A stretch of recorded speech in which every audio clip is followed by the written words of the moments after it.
বালুরঘাট লোকসভা কেন্দ্রের বিজেপি প্রার্থী সুকান্ত মজুমদারের সমর্থনে গঙ্গারামপুরে রোড শো অভিনেতা মিঠুন চক্রবর্তীর। এই রোড শোতে মিঠুন চক্রবর্তী ছাড়া উপস্থিত ছিলেন বিজেপি প্রার্থী তথা রাজ্য সভাপতি সুকান্ত মজুমদার এবং অভিনেতা রুদ্রনীল ঘোষ। এদিন গঙ্গারামপুরের বিডিও মোড় থেকে রোড শো শুরু হয়ে গঙ্গারামপুরের কালীতলায় এসে মিঠুন চক্রবর্তীর রোড শো শেষ হয়। যদিও পলিটেকনিক পর্যন্ত রোড শো করার কথা থাকলেও প্রচুর লোকের সমাগমে এবং অন্য জায়গায় সভা থাকায় বেরিয়ে যান অভিনেতা মিঠুন চক্রবর্তী।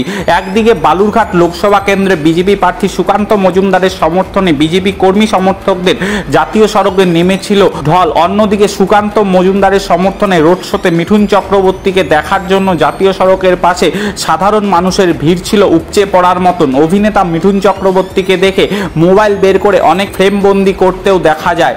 দক্ষিণ দিনাজপুর থেকে হিটলার ভৌমিকের রিপোর্ট। মানুষের কাছে পৌঁছানোর প্রোগ্রাম শুভেন্দুদাকে সরবেন না, এর মতো লোক পাবেন না। আমি অনেকদিন ঘুরেছি ওনার সাথে। সুকান্তদার মতো লোক পাবেন না।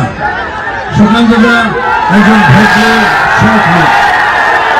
একে ভোট করুন, এই জায়গার উন্নতি আরো হবে, আরো হবে, আরো হবে।